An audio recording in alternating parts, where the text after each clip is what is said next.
Let's read together John 19, verse 1. Then Pilate took Jesus and flogged him, and the soldiers twisted together a crown of thorns and put it on his head and arrayed him in a purple robe. They came up to him, saying, "Hail, King of the Jews," and struck him with their hands. And Pilate went out again and said to them, "See, I am bringing him out to you that you may know that I find no guilt in him."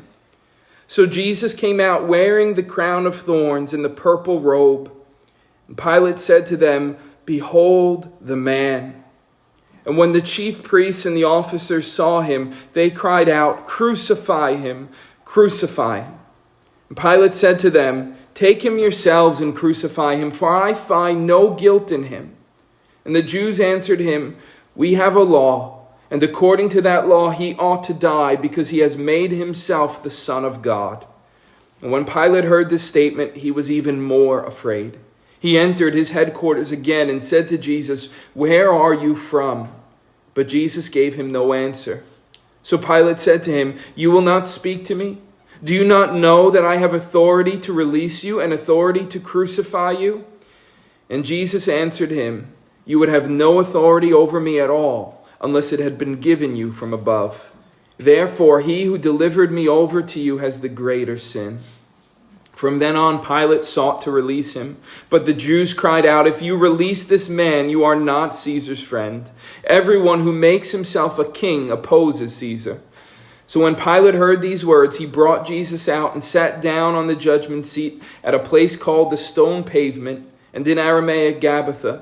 Now it was the day of preparation of the Passover. It was about the 6th hour. He said to the Jews, "Behold your king." And they cried out, away with him, crucify him." Pilate said to them, "Shall I crucify your king?" And the chief priests answered, "We have no king but Caesar." So he delivered him over to them to be crucified. Amen. We move a little further here in Jesus' trial, in his sentencing, and we come to the end of it. Next week we will come to the crucifixion of our Lord. And something you see here throughout this passage is rejection, right? That the people of God rejected Jesus at every point. It's the fulfillment of what we read way back when we first came to this gospel in John chapter 1. Remember, it says he was in the world, and the world was made through him, yet the world did not know him. He came to his own, and his own people did not receive him. That the people of God did not receive their Savior. They rejected their King. You look at those last words of Pilate. "Behold your king." And this truly was the King of Israel, right? This is the Son of David who has come, who has been born to save, to deliver his people. Behold the King. There he is, standing before his people, and their cry is, "Crucify him, kill him, away with him. We have no king but Caesar." And you think about, not only is this the Son of David who stands before the people, this is God incarnate. This is the true and high and perfect King of Israel, right? This is the one who was always, from eternity, from the point where they were birthed out of Egypt and made a people, from the point where the promise was made to Abraham. This is God in the flesh who was the King of Israel. He has come down in mercy, in humility, to deliver his people. And the King stands before them, and their cry is, "We have no king but Caesar." Pilate is, as he brings them before, for the third time, he said, I find no guilt in this man. I find no guilt in this man. He is not worthy of death. And yet we see he concedes. He gives up. He gives over to their cries, right? Just because it's politically expedient. It's safer for him. It's the easier thing to do. And so he knowingly sentences an innocent man to death. So that you have Jesus, who is laying down his life for both Gentile and Jew, suffering at the hands of both Gentile and Jew, was fitting. When he says, "Shall I crucify your king?" they say, "We have no king but Caesar." Matthew gives us a few more of their words that are even more frightening. Matthew 27:24. "So when Pilate saw that he was gaining nothing, but rather that a riot was beginning, he took water and washed his hands before the crowd, saying, 'I am innocent of this man's blood. See to it yourselves.'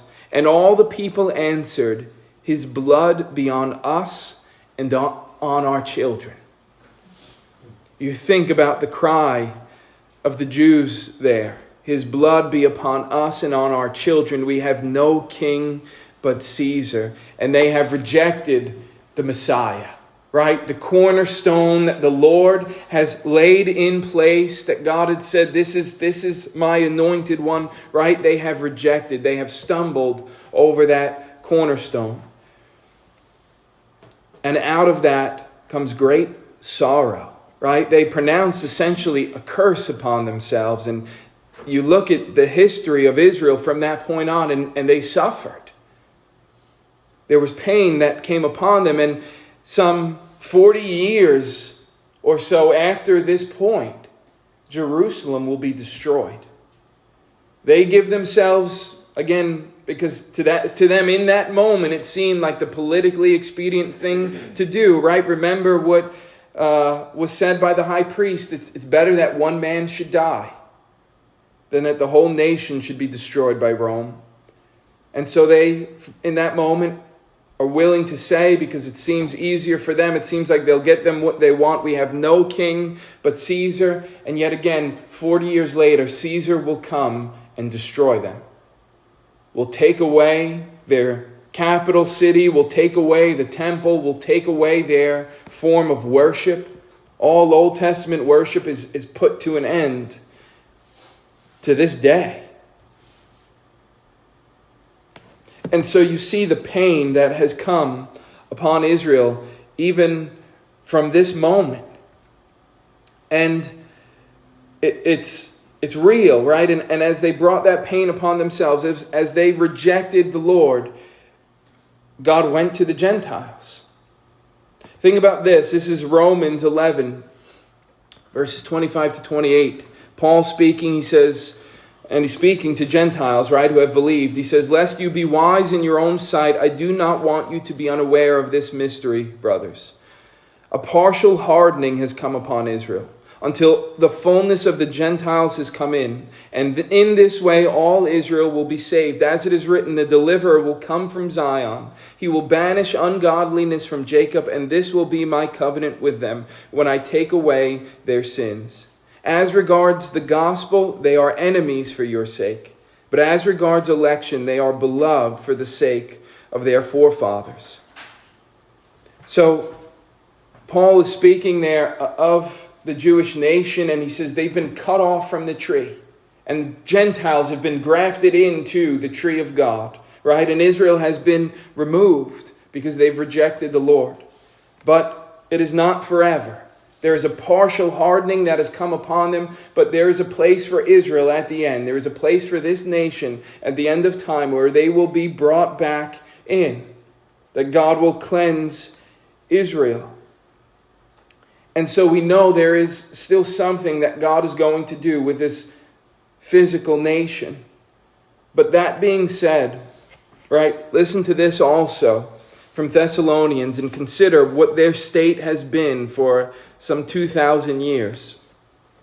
Paul speaking, this is 1 Thessalonians 2:14. He says, speaking again to Gentiles, he says, "For you suffered the same things from your own countrymen as they did from the Jews, who killed both the Lord Jesus and the prophets and drove us out and displease God and oppose all mankind by hindering us from speaking to the Gentiles that they might be saved, so as always to fill up the measure of their sins, but wrath has come upon them at last."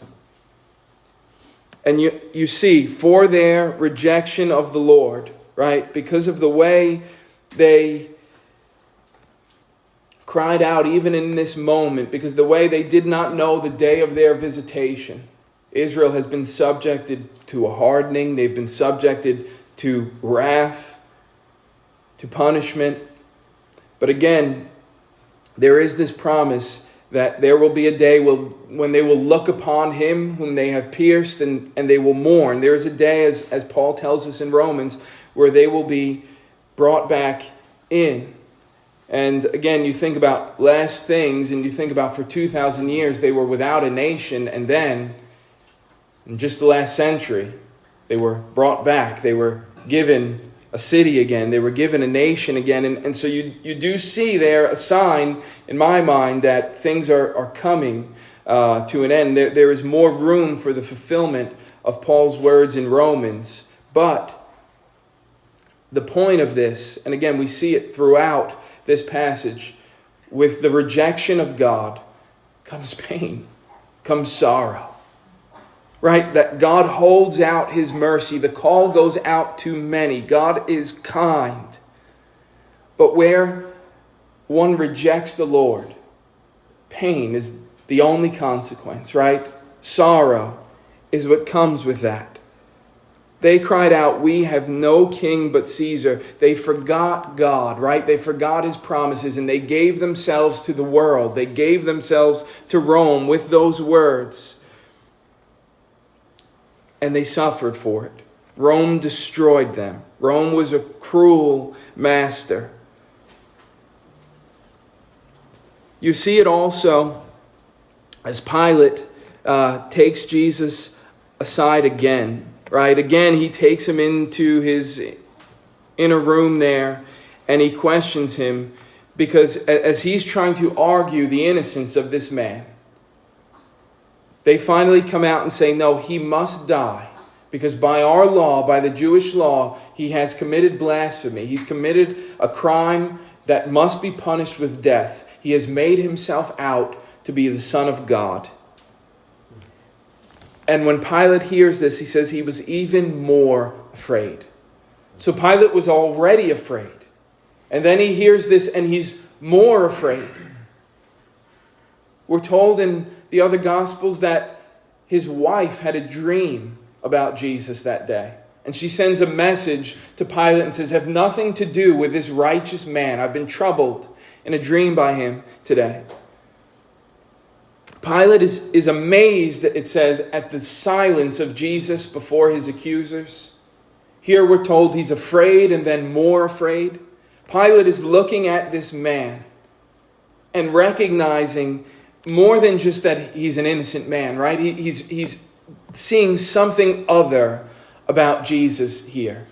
He also is rejecting the truth that is being given to him, that is brought before him. He does not have the same light given to him as the Jews had. And we'll see, as Jesus says, he is not held as responsible because he had less given, right? He had less light, less truth brought to him.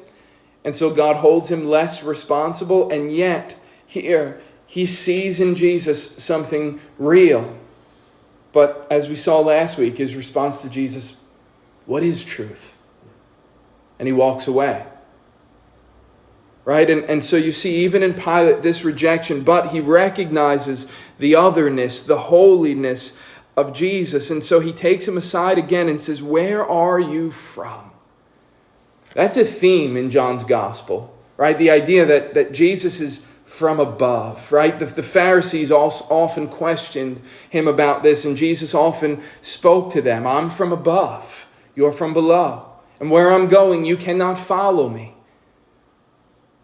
Right? My kingdom is not of this world." Pilate asks him, it's such a curious question. What was he trying to get at? He's a Jew. He's from Galilee. Where are you from? He recognizes, I think, something more in Jesus. But again, Jesus holds his tongue. He's silent before Pilate. He was silent before his accusers. And Pilate's words, you will not speak to me? Don't you know I'm the one with the authority to crucify you or to set you free? And Jesus' words, you would have no authority over me at all unless it had been given you from above. You see, in the midst of all that is happening, and again, it's only just begun. The suffering of Jesus has only just begun. We saw, knowing all that was about to happen, he went forward. Right? That's what it says when he was arrested in the garden. Knowing all that was about to happen. He knows the suffering. He knows the wrath of the Father that's going to fall upon him in fullness on the cross. And yet in the midst of all, already being struck, already flogged, he is calm. He's perfect in his words. And he is surrendering himself to the will of the Father. You would have no authority over me at all unless it was given you from above. Jesus is still the one in control here, right? You still see his is the highest authority. He has the power at that moment to still call down a legion of angels and put all this to an end, right? He is the one who upholds the universe by the word of his power. Surely if he desired, he could put all his enemies to a quick end. And yet he does not. He submits himself to all that is happening willingly. But he understands the way authority works, right? He says to Pilate, you think you have power. You have no power over me at all. It's been given to you from heaven. The power you have over me is not your own power. It's not from within you. You have not risen to this place because you are wiser, smarter, stronger, more cunning, whatever it is that Pilate might have assured himself with that he deserved this position, right? Jesus says it's been given you from above. It's the way authority works. Daniel 2:20. Blessed be the name of God forever and ever, to whom belong wisdom and might. He changes times and seasons. He removes kings and sets up kings. He gives wisdom to the wise and knowledge to those who have understanding. Or remember what Paul says in Romans 13, there is no authority except from God. He speaks of the Roman government when he says that. There is no authority except from God. It is God who distributes authority as he wills. Right? Wisdom and might belong to God. So you think about God above, God in heaven. Right? Having all riches, having the right to the whole world. Not only does he distribute provision where he wills, he distributes authority where he wills. He raises kings up. He pulls them down. He sets up who he wills. God is the one who distributes authority over the face of the earth. That is still true today, right? That was true when Paul said it in Romans 13, speaking of a wicked government, wicked Caesar, who is persecuting the church. And it is true of our nation today. God is the one who sets up governments. And in that way, there's a call to be subject. There's a call to recognize God working out his will.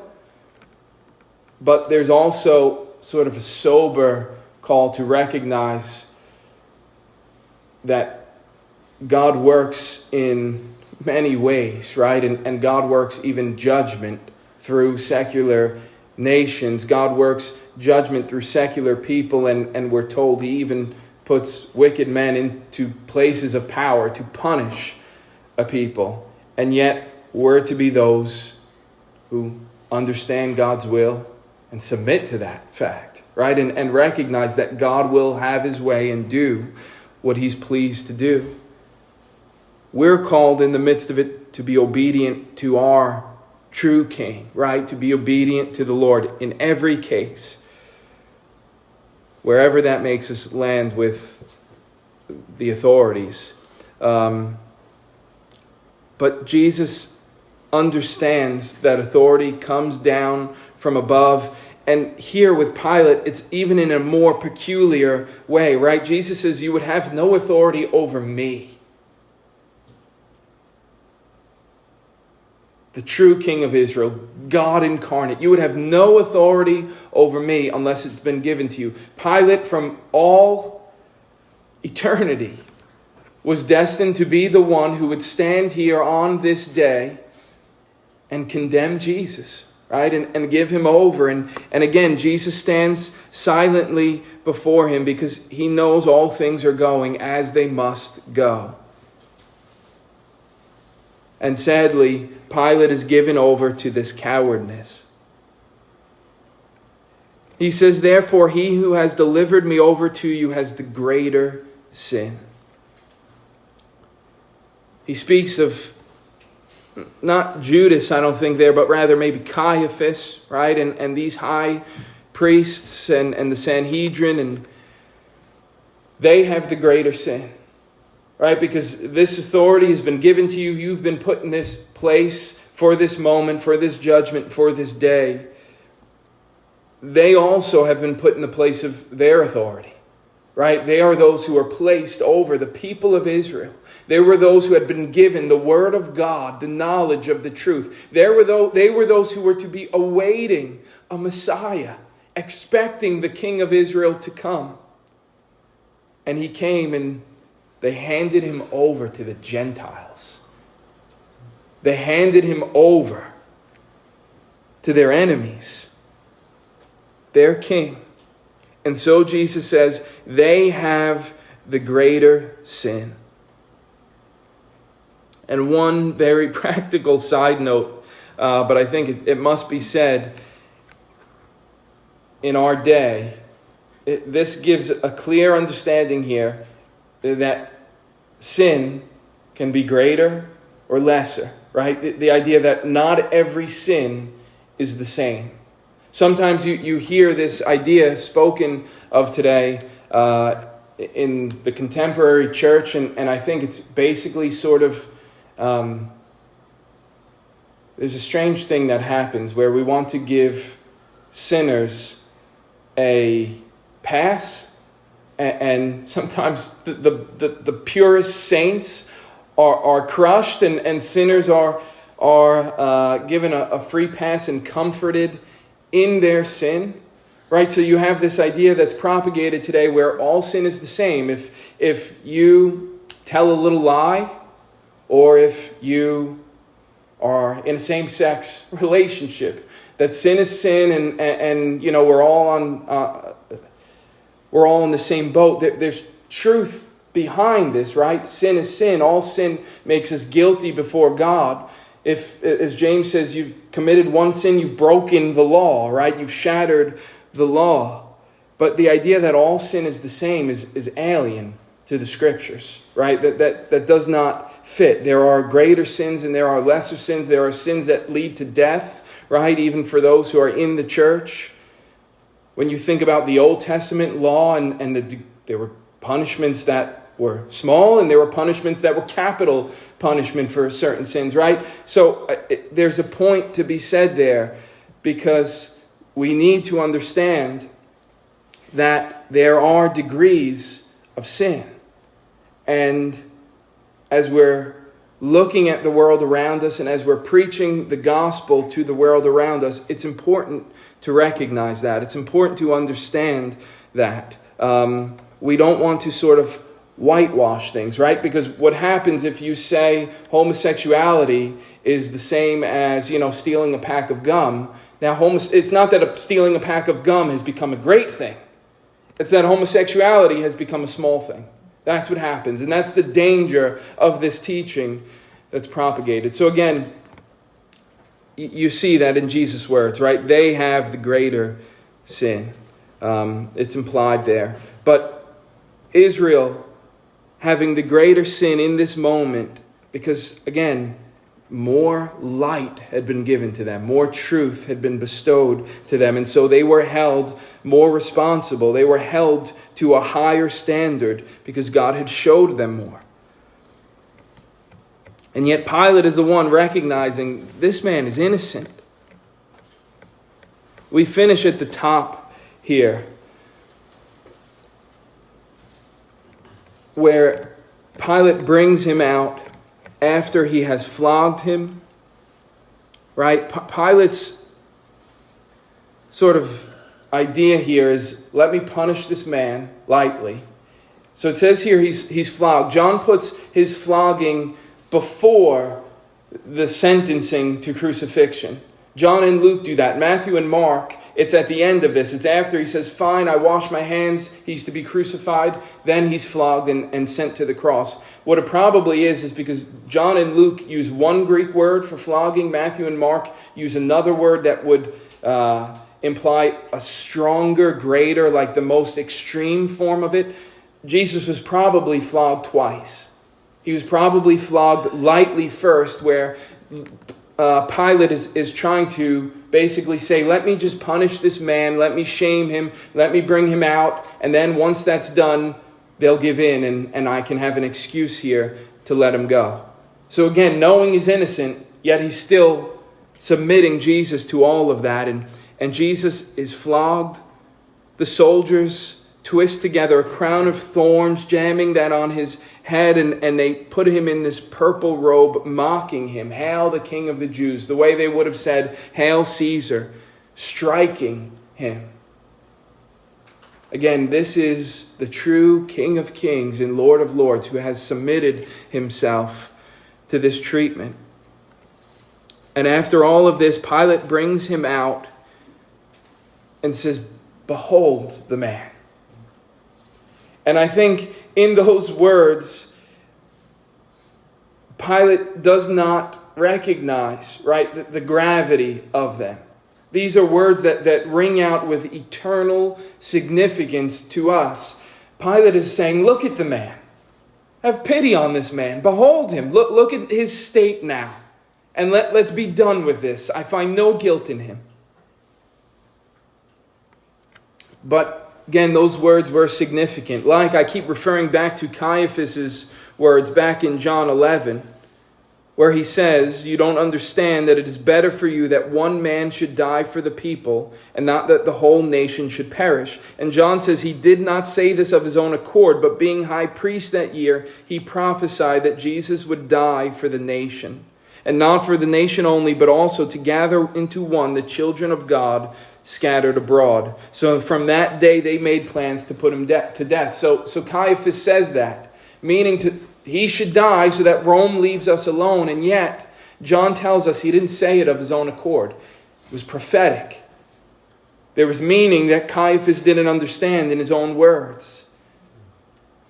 Again, as all of this is unfolding, as the day of eternal consequences is unfolding in history here, Pilate says these words, and yet they have great spiritual meaning.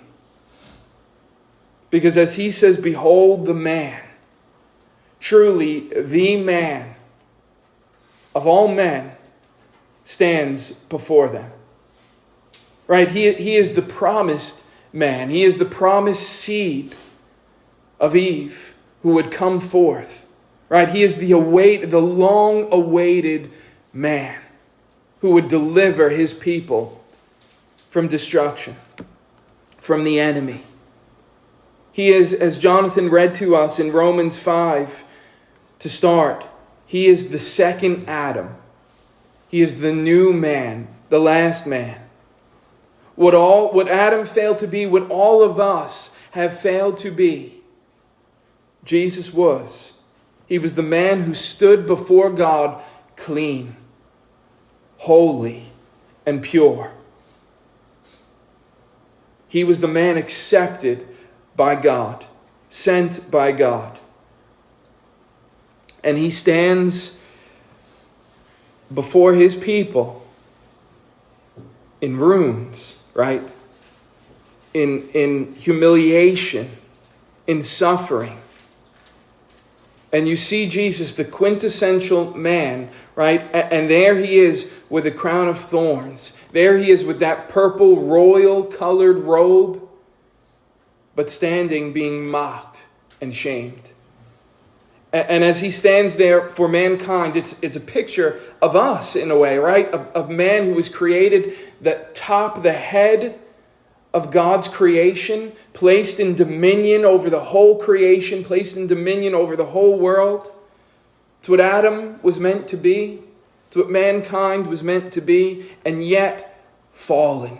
Still bearing the image of God, but fallen into sin, fallen into spiritual ruin.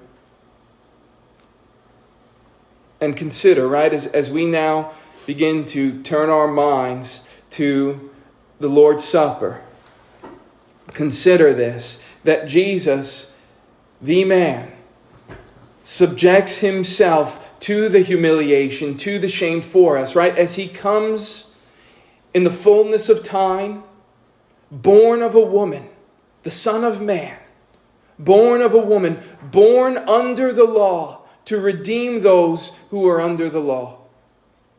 He truly embraces humanity, and he suffers there in our stead, right? He bears the same flesh as us, and he takes on our curse for us. And he does it willingly. He was despised. Isaiah 53. He was despised and rejected by men, a man of sorrows and acquainted with grief. And as one from whom men hide their faces, he was despised and we esteemed him not, rejected by Jew and Gentile alike, rejected by the world. He came. He made the world. And he came to the world. And his own people did not receive him. You consider this one point, right? The crown of thorns that is wrenched down upon his head. And these would have been large thorns, right? These would have been pulled down to cause excruciating pain, right? They would have dug into his flesh. Blood would be running down his head, right? Incredible pain. They would have distorted his face. You think about the first time in the scriptures you see a thorn. It's the curse, right? It's after sin. Adam and Eve lived in the fullness of God's provision, in the fullness of God's blessing, in the garden, where the ground freely offered life to them. But because of their sin, the ground is cursed.